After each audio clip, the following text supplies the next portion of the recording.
नमस्कार सभी को। मैं आकाश आप सभी का आपके अपने मंच साहित्य के पंचरत्न में हार्दिक स्वागत करता हूं। आज मंच की अगली कड़ी में मैं आप सबके बीच लेकर के प्रस्तुत हूं कहानी गै ग्रीन। इसका एक नाम रोज भी है और ये कहानी हमारे नेट के पाठ्यक्रम में लगाई गई है, तो हम इस कहानी का वाचन करेंगे। और उससे पहले हम कहानी को थोड़ा समीक्षात्मक रूप में समझ लेते हैं कि इस कहानी में ऐसा क्या है, और प्रमुख पात्रों को देखेंगे और अंत में लेखक का परिचय देखेंगे। इस कहानी का जो मुख्य उद्देश्य है, तो एक युवती मालती के यांत्रिक वैवाहिक जीवन के माध्यम से नारी के यंत्रवत जीवन और उसके सीमित घरेलू परिवेश में बीतते उबाऊ जीवन का चित्रण दिखाया गया है। और यह एक विवाहित नारी के अभावों में घुटते हुए पंगु बने व्यक्तित्व की त्रासदी का चित्रण है। और रोज एक ही ढर्रे पर चलती मालती की उबाहट भरी दिनचर्या कहानी के शीर्षक रोज से भी ध्वनित होती है। तो चलिए देख लेते हैं उस कहानी के जो प्रमुख पात्र हैं, उन पात्रों को। कहानी में पात्र हैं मालती, जो कि मुख्य पात्र है और कहानी की मुख्य नायिका पात्र है, और वह एक विवाहित स्त्री तथा एक बच्चे की मां है। महेश्वर मालती का पति है, जो एक पहाड़ी गांव की सरकारी डिस्पेंसरी में डॉक्टर है। और तीसरे लेखक स्वयं हैं, और लेखक मालती के दूर के रिश्ते का भाई है। और मालती और लेखक ने जो मालती है और लेखक है, उन लेखक में परस्पर मित्रता का भी संबंध है। भाई है दूर का, और साथ साथ मित्रता का भी संबंध है लेखक का। किससे? मालती से। टीटी मालती का नन्हा सा बेटा है। तो चलेंगे हम लोग कहानी पर, और कहानी की शुरुआत करते हैं। कहानी सच्चिदानंद हीरानंद बादशाह अगजेय जी की कहानी है, और डलहौजी मई 1934 अगजेय के द्वारा ये प्रकाशित की गई थी। चलिए देखते हैं कहानी को। दोपहर में उस सूने आंगन में पैर रखते हुए मुझे ऐसा जान पड़ा मानो उस पर किसी सांप की छाया मंडरा रही हो। उसके वातावरण में कुछ ऐसा अकथ्य, अस्पृश्य, किंतु फिर भी बोझल और प्रकंपमय और घना सा फैल रहा था। आगे लेखक लिखते हैं कि मेरी आहट सुनते ही मालती बाहर निकली। मुझे देखकर, पहचान कर उसकी मुरझाई हुई मुख मुद्रा तनिक से मीठे विस्मय से जागी सी और फिर पूर्ववत हो गई। उसने कहा, आ जाओ, और बिना उत्तर की प्रतीक्षा किए भीतर की ओर चली। मैं भी उसके पीछे हो लिया। भीतर पहुंचकर मैंने पूछा, वे यहाँ नहीं हैं? अभी आए नहीं, दफ्तर में हैं, थोड़ी देर में आ जाएंगे। कोई 1:30-2 बजे आया करते हैं। कब गए हुए हैं? सवेरे उठते ही चले जाते हैं। मैं हूँ कर पूछने को हुआ। और तुम इतनी देर क्या करती हो? फिर सोचा, आते ही एकाएक प्रश्न ठीक नहीं है। मैं कमरे के चारों ओर देखने लगा। मालती एक पंखा उठा लाई और मुझे हवा करने लगी। मैंने आपत्ति करते हुए कहा, नहीं, मुझे नहीं चाहिए। पर वह नहीं मानी। बोली, वाह, चाहिए कैसे नहीं? इतनी धूप में तो आए हो यहाँ तो। मैंने कहा, अच्छा लाओ, मुझे दे दो। वह शायद ना करने वाली थी, पर तभी दूसरे कमरे से शिशु के रोने की आवाज़ सुनकर उसने चुपचाप पंखा मुझे दे दिया और घुटनों पर हाथ टेककर एक थकी हुई ऊह करके उठी और भीतर चली गई। मैं उसके जाते हुए दुबले शरीर को देखकर सोचता रहा, यह क्या है? यह कैसी छाया सी इस घर पर छाई हुई है? मालती मेरी दूर के रिश्ते की बहन है, किंतु उसे सखी कहना ही उचित है, क्योंकि हमारा परस्पर संबंध सख्य का ही रहा है। हम बचपन से इकट्ठे खेले हैं, इकट्ठे लड़े और पिटे हैं, और हमारी पढ़ाई भी बहुत सी इकट्ठे ही हुई थी, और हमारे व्यवहार में सदा सख्य की स्वेच्छा और स्वच्छंदता रही है। वह कभी भ्रातृत्व के या बड़े छोटेपन के बंधनों में नहीं घिरा। मैं आज कोई 4 वर्ष बाद उसे देखने आया हूँ। जब मैंने उसे इससे पूर्व देखा था तब वह लड़की ही थी। अब वह विवाहिता है, एक बच्चे की माँ है। इससे कोई परिवर्तन उसमें आया होगा, और यदि आया होगा तो क्या, यह मैंने अभी तक सोचा नहीं था। किंतु अब उसकी पीठ की ओर देखता हुआ मैं सोच रहा था, यह कैसी छाया इस घर पर छाई हुई है, और विशेषतया मालती पर। मालती बच्चे को लेकर लौट आई और फिर मुझसे कुछ दूर नीचे बिछी हुई दरी पर बैठ गई। मैंने अपनी कुर्सी घुमाकर कुछ उसकी ओर उन्मुख होकर पूछा, इसका नाम क्या है? मालती ने बच्चे की ओर देखते हुए उत्तर दिया, नाम तो कोई निश्चित नहीं किया, वैसे टीटी कहते हैं। मैंने उसे बुलाया, टीटी टीटी आ जा, पर वह अपनी बड़ी बड़ी आंखों से मेरी ओर देखता हुआ अपनी माँ से चिपट गया और रौसा सा होकर कहने लगा, मालती ने फिर उसकी ओर एक नज़र देखा और फिर बाहर आंगन की ओर देखने लगी। काफ़ी देर मौन रहा। थोड़ी देर तक तो वह मौन आकस्मिक ही था, जिसमें मैं प्रतीक्षा में था कि मालती कुछ पूछे, किंतु उसके बाद एकाएक मुझे ध्यान हुआ मालती ने कोई बात ही नहीं की। यह भी नहीं पूछा कि मैं कैसा हूँ, कैसे आया हूँ। चुप बैठी है। क्या विवाह के 2 वर्ष में ही वह बीते दिन भूल गई, या अब मुझे दूर इस विशेष अंतर पर रखना चाहती है, क्योंकि वह निर्बाध स्वच्छंदता अब तो नहीं हो सकती।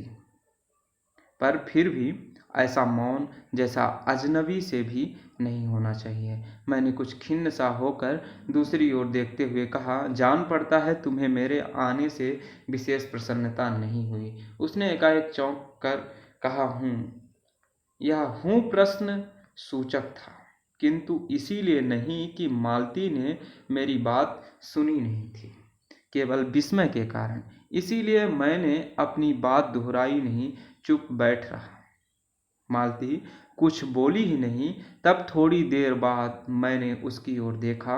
वह एकटक मेरी ओर देख रही थी, किंतु मेरे उधर उन्मुख होते ही उसने आंखें नीची कर ली। फिर भी मैंने देखा उन आंखों में कुछ विचित्र सा भाव था, मानो मालती के भीतर कहीं कुछ चेष्टा कर रहा हो, किसी बीती हुई बात को याद करने की, किसी बिखरे हुए वायुमंडल को पुनः जगाकर गतिमान करने की, किसी टूटे हुए व्यवहार तंतु को पुनर्जीवित करने की, और चेष्टा में सफल ना हो रहा हो।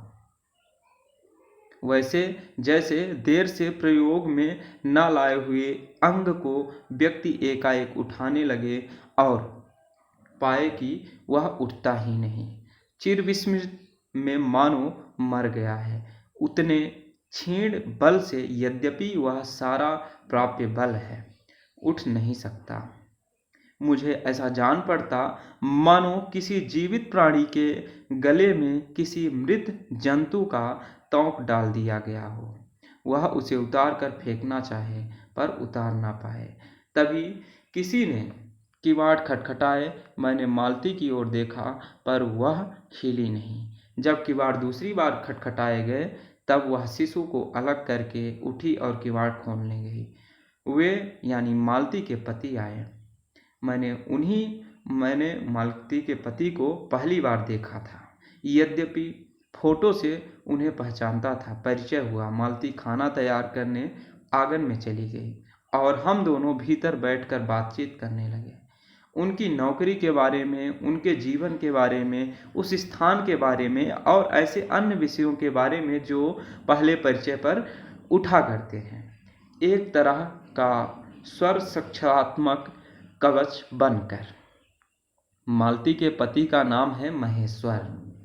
वह एक पहाड़ी गांव में सरकारी डिस्पेंसरी के डॉक्टर हैं। उसी हैसियत से इन क्वार्टरों में रहते हैं।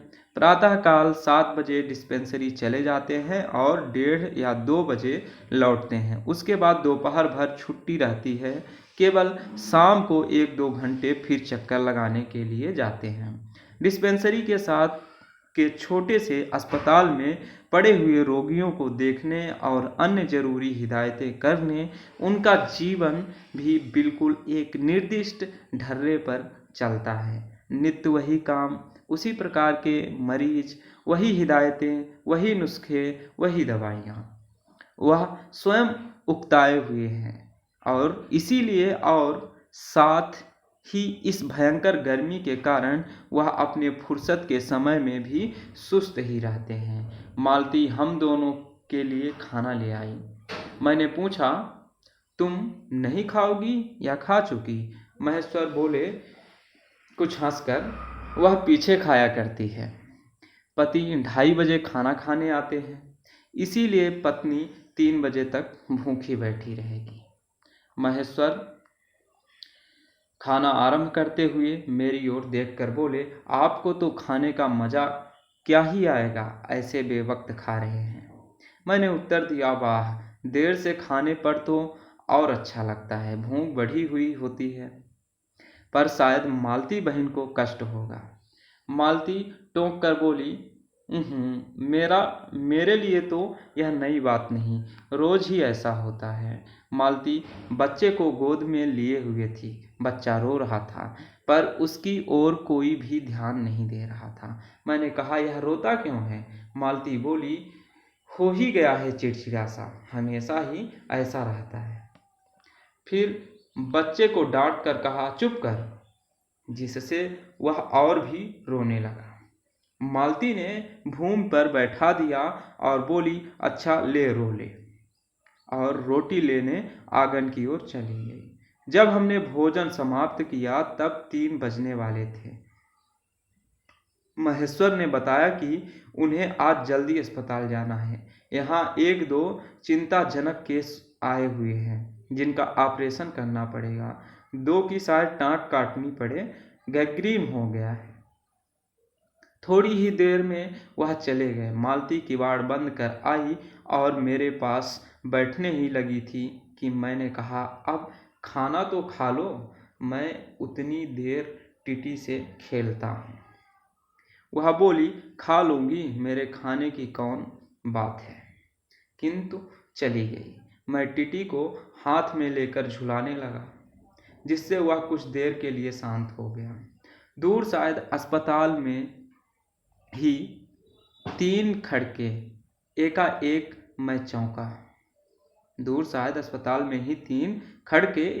मैं चौंका। मैंने सुना मालती वहीं आंगन में बैठी अपने आप ही एक लंबी सी थकी हुई सांस के साथ कह रही है, 3 बज गए। मानो बड़ी तपस्या के बाद कोई कार्य संपन्न हो गया हो। थोड़ी ही देर में मालती फिर आ गई। मैंने पूछा, तुम्हारे लिए कुछ बचा भी था? सब कुछ तो बहुत था। हाँ, बहुत था। भाजी तो सारी मैं ही खा गया था। वहाँ बचा कुछ होगा नहीं। यूं ही रौब तो ना जमाओ कि बहुत था, मैंने हंसकर कहा। मालती मानो किसी और विषय की बात कहती हुई बोली, यहाँ सब्जी वब्जी तो कुछ होती ही नहीं, कोई आता जाता है तो नीचे से मंगा लेते हैं। मुझे आए 15 दिन हुए।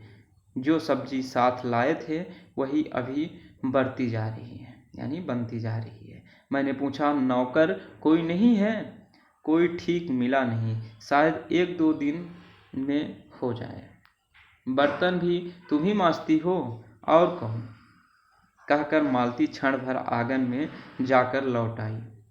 मैंने पूछा, कहाँ गई थी? आज पानी ही नहीं है, बर्तन कैसे मांजेंगे? क्यों, पानी को क्या हुआ? रोज ही होता है, कभी वक्त पर तो आता नहीं। आज शाम को 7 बजे आएगा, तब बर्तन मांजेंगे। चलो, तुम्हें 7 बजे तक छुट्टी हुई। कहते हुए मैंने मन ही मन सोचने लगा, अब इसे रात के 11 बजे तक का काम करना पड़ेगा, मतलब रात के 11 बजे तक इसे काम करना पड़ेगा। छुट्टी क्या खाक हुई? यही उसने कहा। मेरे पास कोई उत्तर नहीं था, पर मेरी सहायता टीटी ने की। एकाएक फिर रोने लगा और मालती के पास जाने की चेष्टा करने लगा। मैंने उसे दे दिया। थोड़ी देर फिर मौन रहा। मैंने जेब से अपनी नोटबुक निकाली और पिछले दिनों के लिखे हुए नोट देखने लगा।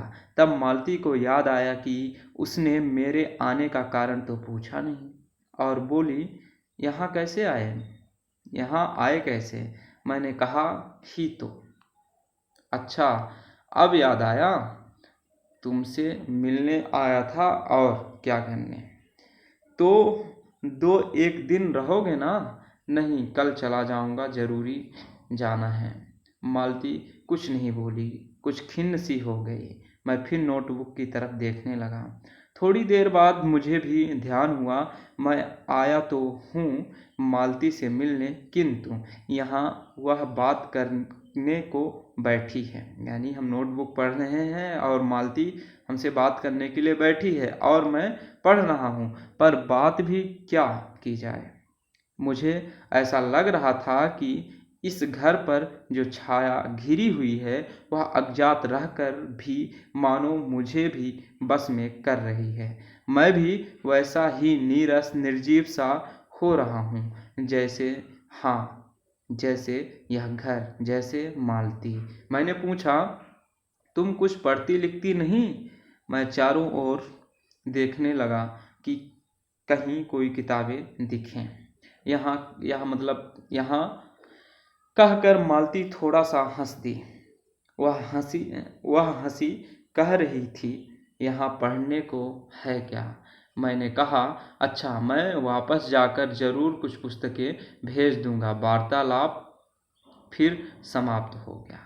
थोड़ी देर बाद मालती ने फिर पूछा, आए कैसे हो, लारी में या पैदल? इतनी दूर बड़ी हिम्मत की। आखिर तुमसे मिलने आया हूँ, ऐसे ही आए हो? नहीं, कुली पीछे आ रहा है सामान लेकर। मैंने सोचा बिस्तरा ले ही चलूं। अच्छा किया। यहाँ तो बस कह कर के मालती चुप रह गई। फिर बोली, तब तुम थके होगे, लेट जाओ। नहीं, बिल्कुल नहीं थका। रहने भी दो, थके नहीं, भला थके हैं? और तुम क्या करोगी? मैं बर्तन माज रखती हूँ, पानी आएगा तो धुल जाएंगे। मैंने कहा, वाह, क्योंकि और कोई बात मुझे सूझी नहीं। थोड़ी देर में मालती उठी और चली गई टीटी को साथ लेकर। तब मैं भी लेट गया और छत की ओर देखने लगा। मेरे विचारों के साथ आंगन से आती हुई बर्तनों के घिसने की खन खन ध्वनि मिलकर एक विचित्र एक स्वर उत्पन्न करने लगी, जिसके कारण मेरे अंग धीरे धीरे कुछ ढीले पड़ने लगे। मैं ऊँघने लगा। एकाएक वह एक स्वर टूट गया, मौन हो गया। इससे मेरी तंद्रा भी टूटी। मैं उस मौन में सुनने लगा। 4 खड़क रहे थे, यानी 4 बज गए थे। इसी का पहला घंटा सुनकर मालती रुक गई थी। वह 3 बजे वाली बात मैंने फिर देखी। अब की बार उग्र रूप में मैंने सुना। मालती एक बिल्कुल अनैच्छिक, अनुभूतिहीन, नीरस, यंत्रवत, वह भी थके हुए यंत्र के स्वर में कह रही है, 4 बज गए। मानो इस अनैच्छिक समय को गिनने में ही उसका मशीन तुल्य जीवन बीतता हो। वैसे ही जैसे मोटर का स्पीडोमीटर यंत्रवत फासला नापता जाता है और यंत्रवत विश्रांत स्वर में कहता है, किससे, कि मैंने अपने अमित शून्य पथ का इतना अंश तय कर लिया। ना जाने कब, कैसे मुझे नींद आ गई। तब 6 कभी के बज चुके थे, यानी 6 कब के बज चुके थे जब किसी के आने की आहट से मेरी नींद खुली और मैंने देखा कि महेश्वर लौट आए हैं और उनके साथ ही बिस्तर लिए हुए मेरा कुली। मैं मुंह धोने को पानी मांगने को ही था कि मुझे याद आया पानी नहीं होगा। मैंने हाथों से मुंह पोंछते पोंछते महेश्वर से पूछा, आपने बड़ी देर की। उन्होंने किंचित ग्लानि भरे स्वर में कहा, हाँ, आज वह गैंग्रीन का ऑपरेशन करना ही पड़ा। एक कर आया हूँ, दूसरे को एम्बुलेंस में बड़े अस्पताल भिजवा दिया हूँ। मैंने पूछा, गैंग्रीन कैसे हो गया? एक कांटा चुभा था, उसी से हो गया। बड़े लापरवाह लोग होते हैं यहाँ के। मैंने पूछा, यहाँ आपको केस अच्छे मिल जाते हैं? आय के लिहाज से नहीं, डॉक्टरी के अभ्यास के लिए। बोले, हाँ, मिल ही जाते हैं। यही गैंग्रीन हर दूसरे चौथे दिन एक केस आ जाता है। नीचे बड़े अस्पतालों में भी ऐसे ही गैंग्रीन के केस आते हैं। मालती आंगन से ही सुन रही थी, अब आ गई। बोली, हाँ, केस बनाते देर क्या लगती है? कांटा चुभा था, इस पर टांग काटनी पड़े, यह भी कोई डॉक्टरी है? हर दूसरे दिन किसी की टांग, किसी की बाँह काट आते हैं, और इसी का नाम है अच्छा अभ्यास। महेश्वर हंसे, बोले, ना काटे तो उसकी जान गंवाएं। हाँ, पहले तो दुनिया में कांटे ही नहीं होते होंगे। आज तक तो सुना नहीं था कि कांटों के चुभने से मर जाते हैं। महेश्वर ने उत्तर नहीं दिया, मुस्कुरा दिए। मालती मेरी ओर देखकर बोली, ऐसे ही होते हैं डॉक्टर, सरकारी अस्पताल है ना, क्या परवाह है। मैं तो रोज ही ऐसी बातें सुनती हूँ। अब कोई मर मुरा जाए तो ख्याल ही नहीं होता। पहले तो रात रात भर नींद नहीं आया करती थी। तभी आंगन में खुले हुए नल के टिप टिप टिप टिप टिप टिप, नल ने बात कही, टिप टिप पानी आ गया। मालती ने कहा, पानी, और उठकर चली गई। खनखनाहट से हमने जाना बर्तन धोए जाने लगे हैं। टीटी महेश्वर की टांगों के सहारे खड़ा मेरी ओर देख रहा था। अब एकाएक उन्हें छोड़कर मालती की ओर खिसकता हुआ चला। महेश्वर ने कहा, उधर मत जा, और उसे गोद में उठा लिया। वह मचलने और चिल्ला चिल्ला कर रोने लगा। महेश्वर बोले, अब रो रो कर सो जाएगा, तभी घर में चैन होगी। मैंने पूछा, आप लोग भीतर ही सोते हैं? गर्मी तो बहुत होती है। होने को तो मच्छर भी बहुत हैं, पर यह लोहे की पलंग उठाकर बाहर कौन ले जाए। अब के नीचे जाएंगे तो चारपाइयाँ ले आएंगे। फिर कुछ रुक कर बोले कि आज तो बाहर ही सोएंगे, आपके आने का इतना लाभ ही होगा। टीटी अभी तक रोता ही जा रहा था। महेश्वर ने उसे एक पलंग पर बिठा दिया और पलंग बाहर खींचने लगे। मैंने कहा, मैं मदद करता हूँ, और दूसरी ओर से पलंग उठाकर निकलवा दिए। अब हम तीनों, महेश्वर, टीटी और मैं, दो पलंगों पर बैठ गए और वार्तालाप के लिए उपयुक्त विषय ना पाकर उस कमी को छुपाने के लिए टीटी से खेलने लगे। बाहर आकर वह कुछ चुप हो गया था, किंतु बीच बीच में जैसे एकाएक कोई भूला हुआ कर्तव्य याद करके रो उठता, या और फिर एकदम चुप हो जाता था। और कभी कभी हम हंस पड़ते थे, या महेश्वर उसके बारे में कुछ बात कह देते थे। मालती बर्तन धो चुकी थी। जब वह उन्हें लेकर आंगन के एक ओर रसोई के छप्पर की ओर चली, तब महेश्वर ने कहा, थोड़े से आम लाया हूँ, वह भी धो लेना। कहाँ हैं? अंगीठी पर रखे हैं, कागज में लिपटे हुए। मालती ने भीतर जाकर आम उठाए और अपने आंचल में डाल लिए। जिस कागज में वे लिपटे हुए थे वह किसी पुराने अखबार का टुकड़ा था। मालती चलती चलती संध्या के उस क्षण प्रकाश में उसी को पढ़ती जा रही थी। वह नल के पास जाकर खड़ी उसे पढ़ती रही। जब दोनों ओर पढ़ चुकी तब एक लंबी सांस लेकर उसे फेंक कर आम धोने लगी। मुझे एकाएक याद आया, बहुत दिनों की बात थी जब हम अभी स्कूल में भर्ती हुए ही थे, जब हमारा सबसे बड़ा सुख, सबसे बड़ी विजय थी हाजिरी हो चुकने के बाद, हाजिरी यानी अटेंडेंस हो चुकने के बाद चोरी से क्लास से निकल भागना और स्कूल से कुछ दूरी पर आम के बगीचे में पेड़ों पर चढ़कर कच्ची आमियां तोड़ तोड़ कर खाना। मुझे याद आया, कभी जब मैं भाग आता और मालती नहीं आ पाती थी तब मैं भी खिन्न मन से लौट आया करता था। मालती कुछ नहीं पढ़ती थी, उसके माता पिता तंग थे। एक दिन उसके पिता ने उसे एक पुस्तक लाकर दी और कहा कि इसके 20 पेज रोज पढ़ा करो। हफ्ते भर बाद मैं देखूं कि इसे समाप्त कर चुकी हो, नहीं तो मार मार करके चमड़ी उधेड़ दूंगा। मालती ने चुपचाप किताब ले ली, पर क्या उसने पढ़ी? वह नित्य ही उसके 10 पन्ने 20 पेज फाड़ कर फेंक देती, अपने खेल में किसी भांति फर्क ना पड़ने देती। जब 8वें दिन उसके पिता ने पूछा, किताब समाप्त कर ली? तो उत्तर दिया, हाँ कर ली। पिता ने कहा, लाओ मैं प्रश्न पूछूंगा। तो चुप खड़ी रही। पिता ने कहा तो उद्धत स्वर में बोली, किताब मैंने फाड़ कर फेंक दी है, मैं नहीं पढ़ूंगी। उसके बाद बहुत पीछे पिटी, पर वह अलग बात है।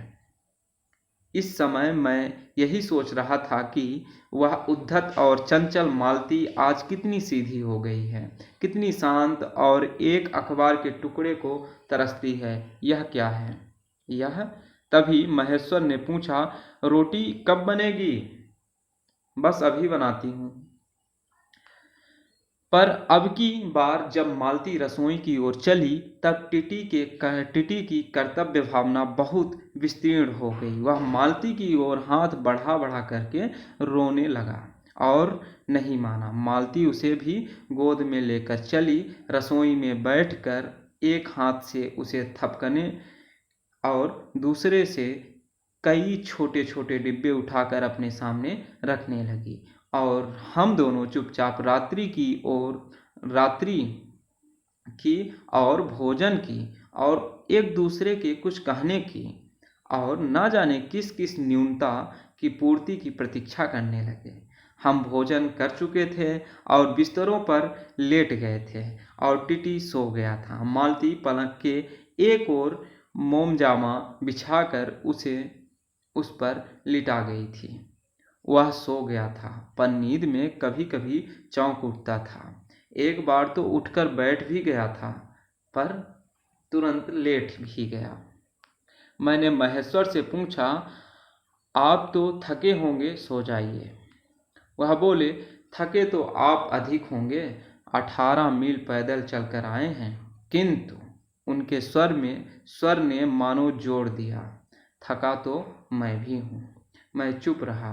थोड़ी देर में किसी अपर संज्ञा ने मुझे बताया वह ऊँघ रहे हैं। तब लगभग 10:30 बजे थे। मालती भोजन कर रही थी। मैं थोड़ी देर मालती की ओर देखता रहा। वह किसी विचार में, यद्यपि बहुत गहरे विचार में नहीं, लीन हुई धीरे धीरे खाना खा रही थी। फिर मैं इधर उधर खिसक कर पर आराम से होकर आकाश की ओर देखने लगा। पूर्णिमा थी, आकाश आंद्रभ था। मैंने देखा उस सरकारी क्वार्टर की दिन में अत्यंत शुष्क और नीरस लगने वाली स्लेट की छत भी चांदनी की चमक रही है। स्लेट की छत भी चांदनी में चमक रही है, अत्यंत शीतलता और स्निग्धता से छलक रही है, मानो चंद्रिका उन पर से बहती हुई आ रही है और आ रही हो और झर रही हो। मैंने देखा पवन में चीड़ के वृक्ष गर्मी से सूख कर मटमैले हुए चीड़ के वृक्ष धीरे धीरे गा रहे हों कोई राग जो कोमल है किंतु करुण नहीं, अशांतिमय है किंतु उद्वेगमय नहीं। मैंने देखा प्रकाश से धुंधले नीले आकाश के तट पर जो चमगादड़ नीरव उड़ान से चक्कर काट रहे हैं वे भी सुंदर दिखते हैं। मैंने देखा दिन भर की तपन, अशांति, थकान, दाह पहाड़ों में से भाप से उठकर वातावरण में खोए जा रहे हैं, जिसे ग्रहण करने के लिए पर्वत शिशुओं ने अपनी चीड़ वृक्ष रूपी भुजाएं आकाश की ओर बढ़ा रखी हैं। पर यह सब मैंने ही देखा। अकेले मैंने, महेश्वर ऊँघ रहे थे और मालती उस समय भोजन से निवृत्त होकर दही जमाने के लिए मिट्टी का बर्तन गर्म पानी से धो रही थी और कह रही थी अभी छुट्टी हुई जाती है। और मेरे कहने पर ही 11 बजने वाले हैं। धीरे से सिर हिलाकर जता रही थी कि रोज ही इतने बज जाते हैं। मालती ने वह सब कुछ नहीं देखा। मालती का जीवन अपनी रोज की नियति गति से बहा जा रहा था और एक चंद्रमा की चंद्रिका के लिए, एक संसार के लिए रुकने को तैयार नहीं था। चांदनी में शिशु कैसा लगता है? और इस अलस जिज्ञासा से मैंने मिट्टी की ओर देखा और वह एकाएक मानो किसी शैशवोचित वामता से उठा और खिसक कर पलक से नीचे गिर पड़ा और चिल्ला कर रोने लगा। महेश्वर ने चौंक कर कहा, क्या हुआ? मैं झपट कर उसे उठाने दौड़ा। मालती रसोई से बाहर निकल आई। मैंने उस खट शब्द को याद करके धीरे से करुण भरे स्वर में कहा, चोट बहुत लग गई होगी बेचारे को। यह सब मानो एक ही क्षण में, एक ही क्रिया की गति में हो गया। मालती ने रोते हुए शिशु को मुझसे लेने के लिए हाथ बढ़ाते हुए कहा, इसके चोट लगती ही रहती है, रोज ही गिर पड़ता है। एक छोटे क्षण भर के लिए मैं स्तब्ध हो गया। फिर एकाएक मेरे मन में, मेरे समूचे अस्तित्व ने विद्रोह के स्वर में कहा, मेरे मन ना। भीतर ही बाहर एक शब्द भी नहीं निकला।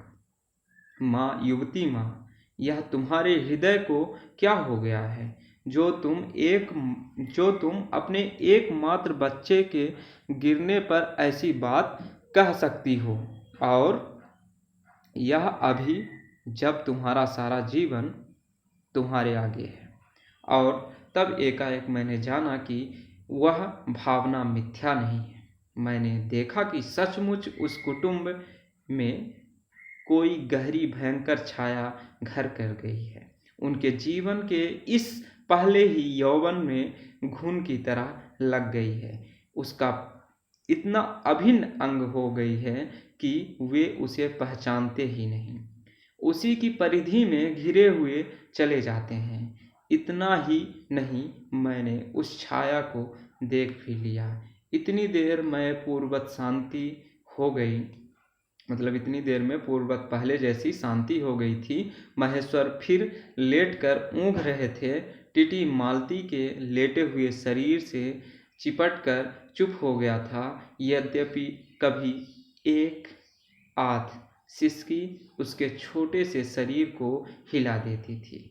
मैं भी अनुभव करने लगा था कि बिस्तर अच्छा सा लग रहा है। मालती चुपचाप ऊपर आकाश में देख रही थी, किंतु क्या चंद्रिका को या तारों को। तभी 11 का घंटा बजा। मैंने अपनी भारी हो रही पलकें उठाकर अकस्मात किसी अस्पष्ट प्रतीक्षा से मालती की ओर देखा। 11 के पहले घंटे की खड़कन के साथ ही मालती की छाती एकाएक फफोले की भांति उठी और धीरे धीरे बैठने लगी और घंटा ध्वनि के कंपन के साथ ही मूक हो जाने वाली आवाज में उसने कहा, 11 बज गए। तो ये कहानी यहीं समाप्त होती है अब हम लोग कहानीकार के बारे में भी देख लेते हैं, क्योंकि कहानी के अलावा कहानीकार से भी प्रश्न बनाए जाते हैं। और वैसे भी जब कहानीकार इतने कहें कि समृद्ध है या अपने कहानियों के कारण और अपने उपन्यासों के कारण जाने जाने वाले रचनाकार हों, तो बहुत ही महत्वपूर्ण बन पड़ते हैं। चलिए देखते हैं सच्चिदानंद हीरानंद बादशाहन अकजेय जी को। इनका जन्म सन 1911 में उत्तर प्रदेश में हुआ था। अकजेय को एक प्रतिभा संपन्न कवि, शैलीकार, कथा साहित्य को एक महत्वपूर्ण मोड़ देने वाले कथाकार, ललित निबंधकार, संपादक और सफल अध्यापक के रूप में जाना जाता है। बचपन में इन्हें सच्चा के नाम से पुकारा जाता था। ध्यान रखिएगा, सच्चा उपनाम से इनको पुकारा जाता था। अकजेय ने 1943 ईस्वी में 7 कवियों के वक्तव्य और कविताओं को लेकर एक लंबी भूमिका के साथ तार सप्तक का संपादन किया था। अकजेय ने आधुनिक हिंदी कविता को एक नया मोड़ दिया, जिसे प्रयोगशील कविता की संज्ञा दी गई। इसके बाद समय समय पर उन्होंने दूसरा तार सप्तक, तीसरा तार सप्तक और चौथा तार सप्तक का भी संपादन किया। इनके प्रमुख कहानी संग्रहों की अगर हम बात करते हैं तो विपथिका, जो कि 1937 ईस्वी में, और परंपरा 1944 ईस्वी में, कोठरी की बात 1945 ईस्वी में, शरणार्थी 1948 ईस्वी में, जयदोल 1951 ईस्वी में आदि हैं। अकजेय रचनावली के 18 खंडों में उनकी समस्त रचनाओं को संग्रहित करने का प्रयास किया गया है। यानी अकजेय जी की जितनी भी रचना है उनको 18 खंडों में जितनी भी रचनाएं हैं उनको संग्रहित करने का प्रयास किया गया है। और इसके संपादक की बात करें तो कृष्णदत्त पालीवाल हैं। तो अकजेय की रचनाओं, संपूर्ण रचनाओं को कहें, संपादन 18 खंडों में किसने किया था? तो कृष्णदत्त पालीवाल ने। ये आधुनिक साहित्य के एक सलाहकार पुरुष थे, जिसने हिंदी साहित्य में भारतेंदु के बाद एक दूसरे आधुनिक युग का प्रवर्तन किया। वो कौन थे? सच्चिदानंद हीरानंद बादशाहन अकजेय जी थे। बाकी ये जो कहानी हम लोग पढ़े हैं, इस कहानी के बारे में अगर बात करें तो रोज शीर्षक कहानी अकजेय के कहानी संकलन विपथिका के पहले संस्करण में आई थी। और यह विपथिका के 5वें संस्करण में, जो सन 1990 ईस्वी में नेशनल पब्लिशिंग हाउस दिल्ली द्वारा प्रकाशित हुआ था, यही कहानी है। और गैंग्रीन शीर्षक से इसका प्रकाशन हो गया था। संभव है कि लेखक ने इसके पहले शीर्षक में इस कारण परिवर्तन कर दिया हो कि इसका एक पात्र डॉक्टर जो गैंग्रीन नामक बीमारी का उपचार करता है। तो रोज का परिवर्तन गैंग्रीन में क्यों हुआ? इसका रीजन ये है क्योंकि जो डॉक्टर है वो गैंग्रीन नामक बीमारी का इलाज करता है। लेकिन हिंदी जगत में इसे रोज शीर्षक से अधिक जाना जाता है। तो रोज कहानी से ज़्यादा जाना जाता है हिंदी जगत में, और इसका एक नाम गैंग्रीन भी है। तो चलिए, हमारी कहानी और कहानी से जुड़े महत्वपूर्ण तथ्यों पर जो चर्चा थी वो समाप्त हुई। आप सभी को ये कहानी कैसी लगी अपनी राय अवश्य दीजिएगा। और इसके अलावा इस मंच की कुछ ज़रूरी बातें जो आप सभी तक पहुंचना ज़रूरी है।